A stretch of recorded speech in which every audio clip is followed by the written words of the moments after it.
So the skiers, it's called the skiers code of responsibility. So the skiers responsibility code Yeah. was what it was called back in the day, and then when snowboarding came around, now it's called your responsibility code, and it's written by the NSAA, which is the National Skiers Association, which encompasses all the best industry practices for all of the North American continent, basically.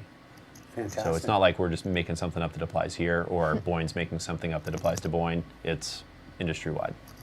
So just be gracious and exchange some information, and keep that in mind. If you happen to slip or get out of control by mistake, no one ever does it on purpose, of course. Yeah. You know, but that's great information. We just saw someone sliding down, back slipping. Was that you? What? We just saw that. On Where? Yeah, Andy was showing. Well, I was looking at you. I wasn't watching TV. Well, that's right. I'm on TV. I can't watch multitasking. TV. That was probably me, yeah. It was you. You were looking pretty good there. Thanks. Yeah, yeah. And so when, oh, look, right there.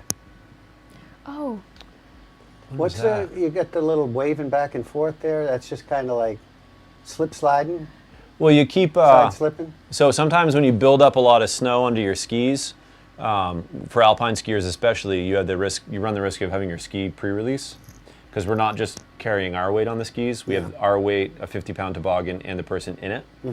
So if any snow builds up on your skis, you kind of dive your tips and your tails back and forth to slough off any of that extra snow. I got a ride once, a fun ride in a toboggan, because I did Easter service, and then I didn't bring my skis, and then they took me down a toboggan, Yeah. and they made sure that the snow sprayed on me the whole entire time.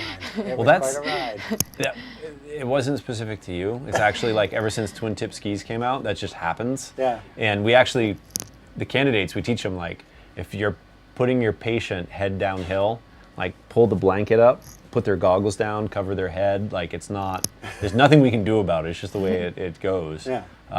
It's part of the fun. But yeah, and one of the things we were really, really impressed upon the candidates is, like, all the experiences we want you to have, so you know what it feels like. Being transported in a toboggan down Gandhi Line, head downhill on your back, is not a comfortable experience. So we make sure that all the candidates, before they are out there operating and taking care of the public, that they have those experiences and they know what that feels like. Oh, so here's my tip. Don't fall. Exactly. That's all. Yeah. it's a good tip. Yeah. And, well, it's just one of the many tips you're going to learn from him. Now, we got to watch